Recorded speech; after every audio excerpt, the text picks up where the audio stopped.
guys, Network, and we're back with another video.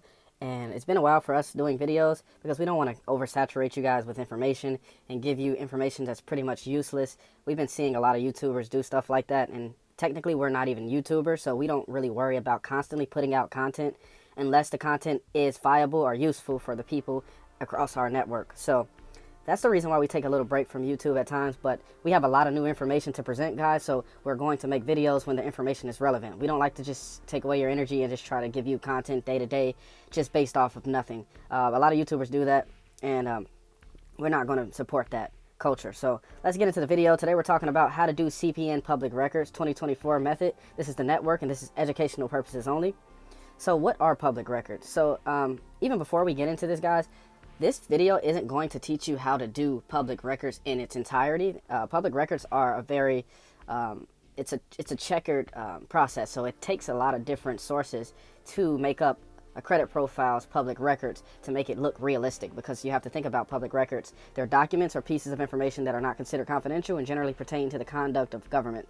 So depending on the jurisdiction, examples of public records includes information pertaining to births, deaths, marriages, etc. So obviously that sounds like someone's life, so that would make the process a little bit more difficult to do in just one go. So a 10-minute video or a 5-minute video isn't going to explain everything that you need to do in this process to get you a full public record on your profile. But luckily you don't have to have a full life of birth, deaths, marriages, etc. on your profile for the profile to have some adequate public records. These records are used for an array of information collection purposes, and by default create a digital footprint from the person and the information that is extracted from that person. So why are public records important? So public records enable CPN profiles to be established, credit profiles with a realistic digital footprint with companies that you may later apply with. So it gives you that realistic digital footprint, and it also sometimes gives the company information that they can utilize for you when they're asking things like security questions, etc. A lot of people don't understand that this process isn't on the front end. This is actually like a back office type of thing. So even when you're dealing with credit companies or lenders, they can't really see the technical public records, but their computer systems can pick up things that are in the public record. So a lot of humans don't see these things when they're dealing with your credit profile. So let's say if you went to a bank and you try to do something with your profile, or you went to a store, you try to get a credit approval, the person at the store is not going to be able to see what the computer does when it's looking for your information, and it's looking for information that matches your credit profile. But there are a lot of different ways to go about this process. This method will teach you how to enter the public record via major credit lenders without affecting your profile score. So for example, American Express sells data through third-party analytic companies, Will and Visa, the nation's largest credit card issuer, obviously, sold its cardholder data for a period, but they shut down its private data selling operation in 2021. So dealing with these companies for sure enters profiles into the public record. Also, after a profile is built, this process kickstarts an informational relationship with the lender. So basically, American Express, they sell data. So the reason why we say that we're telling you that they sell data is because when they sell that data, that enters the data into the public record. So Visa is the same way. So when you deal with these companies, or you apply at these companies, they save that information and they use that information for uses in the future. That's why sometimes you get random calls on your phone and you don't know where these people got your number, and they're trying to sell you something or tell you about some tax credit or some random stuff. It's just public record.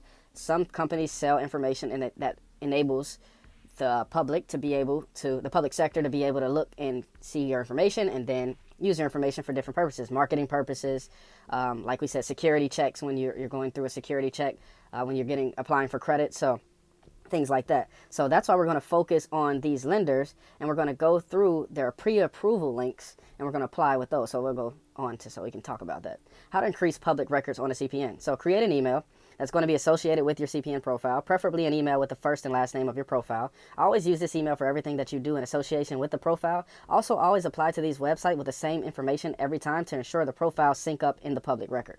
So you want the information to match, because if the information matches, then it all creates the same profile, which creates the same record, which is what we're trying to do here. So what will this method consist of? The method will consist of, like we talked about a little earlier, applying for lender pre-qualification links. This method won't affect the CPN's credit negatively because these credit checks are soft checks. This method feeds the lender and credit bureaus your information associated with the profile and creates a more well-rounded, structured profile. Also, these lenders will eventually be companies you'll want to do business with in regards to credit approvals.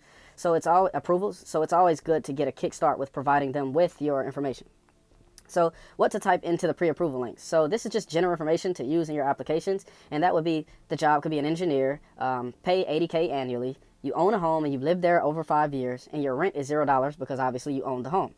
All right, you put that information in your application, and these are the links to the sites that you would go to. And I'm not going to list out all the names of these sites, but they're here. You can screenshot this, but we're also going to put the links in the description below, so you can go ahead and go to the links like that and then go ahead and apply with your information.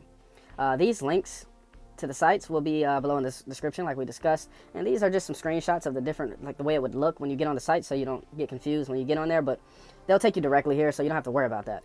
This method isn't a fix-all for public records, guys, but this helps structure a CPN profile. So this is like a specific thing. Don't think you can do this process and be done building your profile. Building a usable profile is becoming increasingly difficult and takes a variety of steps to complete. Although after these steps are done and trade lines are added to your profile, you will be able to be approved for some credit with your profile. So that's what I'm saying here, guys. This is more so focusing on building those relationships with those lenders, with those credit card companies, and having your information inside of their systems, because they are the main people that you're going to be dealing with when you're trying to get approved for credit. So I would much rather focus on this than focus on things like getting reward accounts with Kroger or Walmart or all these different random grocery stores and stuff like that. Like, that stuff does help out, but it's so irrelevant to what you're doing with your profile that the information may never pull up when you actually need it to pull up the most, which might still send you to some type of security verification when you're applying with your CPN, because all of your public records are irrelevant to what you're actually using your profile for. Normal people use their profiles to get credit. They use their credit to get credit. They use their SSN to get credit. So once again, guys, that's what we're focused on here. So that's why we did the pre-approval links. Once again, guys, this is all educational purposes only. This is not credit advice. This is not for use to just build your whole life on, but we're just giving you the advice here, and we have to say that for YouTube, educational purposes only. For Tradelines, CPs, or methods, contact us in the link below. Thanks for watching, guys. Like and subscribe to the video. We're going to be creating a lot more videos, especially if you guys start supporting the videos more. Share to a friend, whatever you need to do. Also, we have an updated method for getting a score on a new CPN in minutes. It's called a CPN in minutes. It's a method. Message us in the link below if you're interested. And follow us on the Telegram below in the description.